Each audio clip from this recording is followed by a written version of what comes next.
Aujourd'hui, nous allons parler des différents types de home studio, le software et le hardware pour chaque catégorie.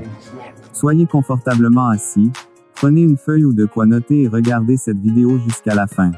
Si vous parvenez à regarder et à noter tout ce que vous allez entendre dans cette vidéo, vous saurez quel type de home studio vous correspond en fonction de votre budget et vous saurez tout ce qu'il vous faut pour créer votre propre home studio.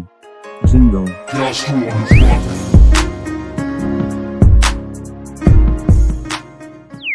Bonjour tout le monde, j'espère que vous allez bien. Je m'appelle CastroTrack, je suis producteur et ingénieur son virtuel, le seul et l'unique sur Terre.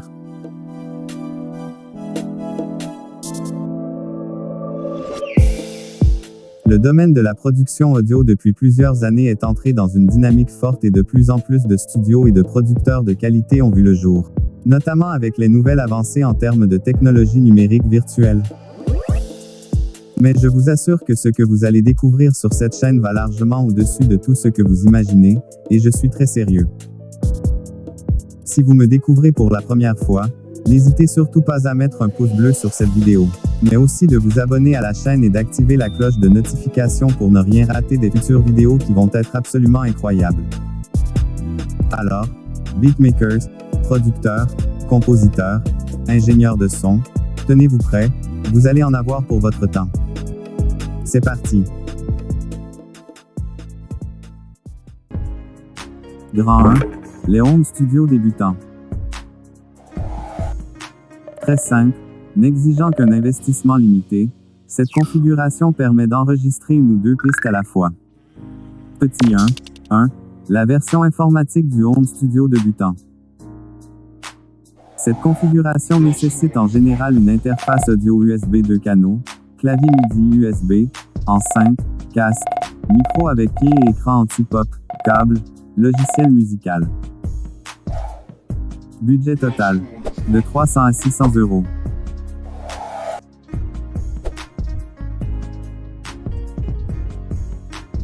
La carte son, intégrée à l'ordinateur, n'est pas a priori conçue pour des applications musicales en termes de qualité sonore et de vitesse de calcul. Une interface audio USB d'entrée de gamme à relier à l'ordinateur est donc indispensable. Cette carte son devra être équipée de convertisseurs de qualité, ainsi que de connecteurs et circuits électroniques appropriés à une utilisation musicale. Un modèle d'entrée de gamme possède généralement 2 entrées et 2 sorties, ainsi qu'une prise casque. Dans ce cas, seul 1 ou 2 signaux peuvent être enregistrés à la fois. Guitare, voix, ou signal stéréo issu d'un synthé externe, d'une boîte à rythme. Côté logiciel, certains ordinateurs, et notamment la série des Mac, sont livrés avec des programmes M.A.O. qui permettent de s'initier. Je ferai une prochaine vidéo dans laquelle je vous montrerai le logiciel que j'utilise et pourquoi vous devez l'utiliser également. Dans cette configuration basique, un seul micro peut faire l'affaire, de type statique, si possible à grande membrane, et prévu pour la prise de son de voix, mais capable de se plier à d'autres utilisations. Si on désire absolument se simplifier la vie, on choisira un micro USB, à brancher directement sur l'ordinateur, éliminant même le recours à une interface audio. Côté enceinte, les enceintes multimédia sont à proscrire au profit de modèles de home studio d'entrée de gamme équipés d'un boomer de 4 ou 5 pouces. Ou éventuellement d'une paire d'enceintes type satellite complétées par un caisson de basse.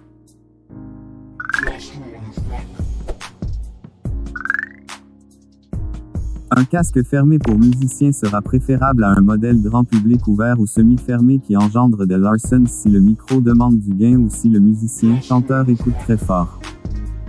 Il convient également de prévoir un traitement acoustique minimal.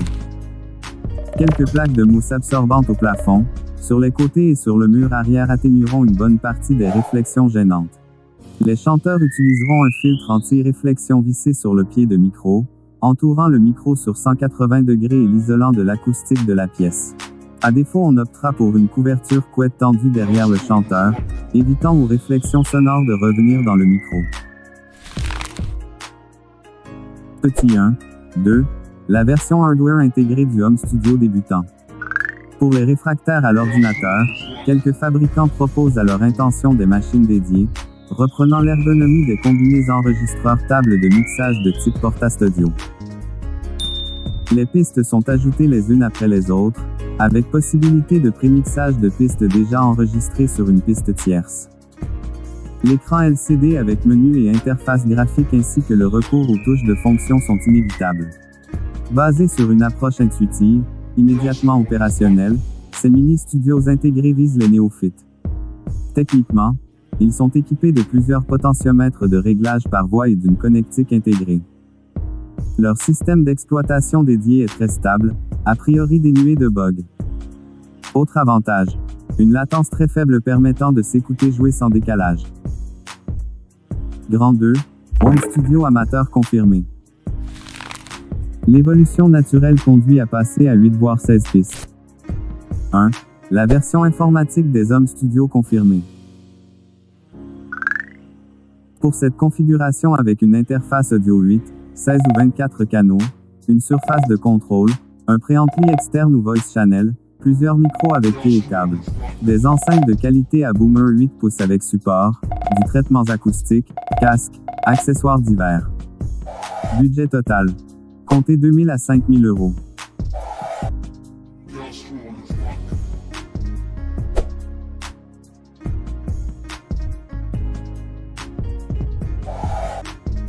On passe ici d'une interface 2 canaux à un modèle à 8, 16 ou 24 canaux et équipé de 8 préamplis micros.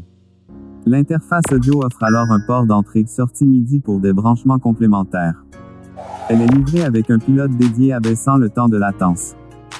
La gestion de ces pistes dans un logiciel d'enregistrement ou de lecture multipiste implique souvent de recourir à une surface de contrôle munie de faders et de potentiomètres assimilables. Comparable à une télécommande MIDI géante, celle-ci permet de passer à une approche plus tactile, pouvant concerner plusieurs éléments simultanément. On retrouve ainsi des sensations et des méthodes de travail proches de celles obtenues avec une véritable console de mixage.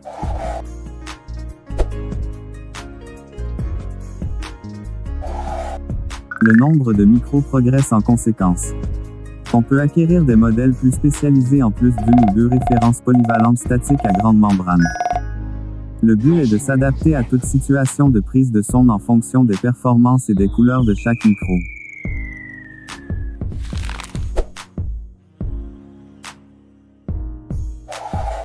Les enceintes sont également d'une classe supérieure. Boomer de 6,5 voire 8 pouces, caisson de grave, monté sur pied ou support spécifique, avec absorbeur de vibration.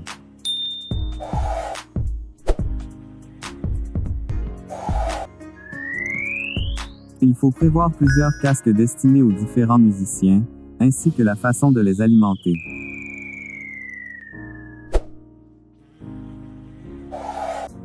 Le traitement acoustique peut être un peu plus évolué.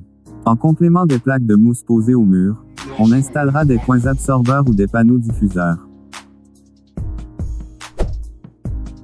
Enfin, on peut envisager d'investir dans quelques accessoires particulièrement pratiques. Contrôleur de transport, plis de micros de différents modèles, support de casque, boîte de direct, mallette de rangement. Grand 3, Home Studio Pro. Pour cette configuration avec plusieurs interfaces multicanales, console de mixage externe, effets et traitements analogiques et numériques externes, plusieurs systèmes d'écoute avec sélecteur gestionnaire, traitement acoustique évolué. Prévoyez un budget total, jusqu'à 10 000 voire 20 000 euros.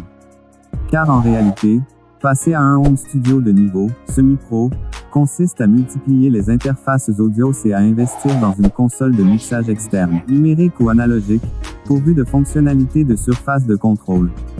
Cette console facilite le brassage des signaux. Elle assure par ailleurs une gestion fine des départs et des retours de signaux et des sources en écoute. On peut aussi s'évader du monde des plugins et insérer des effets et processeurs externes, munis d'une connectique analogique ou numérique et choisis pour leur qualité propre.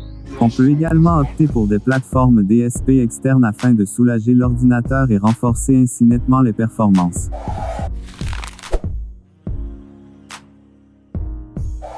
En ce qui concerne les systèmes d'écoute, On passera à un gros modèle d'enceinte 2 voix, voire un modèle 3 voix, complété par un ou deux modèles de taille plus modeste afin de changer facilement de perspective d'écoute.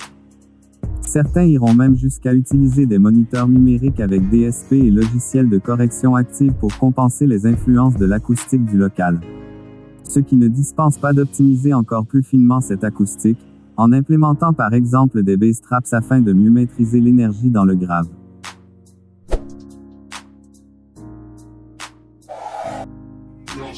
Plusieurs casques sont indispensables, en y ajoutant les amplis, distributeurs et câbles correspondants. On peut aussi envisager un pré-câblage fixe. À ce niveau, un home studio semi-pro doit pouvoir accueillir pratiquement n'importe quel type de séance, de la simple prise de voix à un groupe au grand complet. Alors nous avons vu ensemble les différents types home studio, le matériel software et hardware qui va pour chacun d'eux, et les différents budgets nécessaires. Vous êtes donc en mesure dès maintenant de pouvoir créer votre propre studio. N'hésitez pas à me poser toutes vos préoccupations concernant notre thématique d'aujourd'hui dans la section commentaires en bas de cette vidéo. J'essaierai de répondre à chacun de vous de la façon la plus efficace possible. Merci d'avoir regardé cette vidéo jusqu'à la fin, et bonne chance dans tous vos projets musicaux.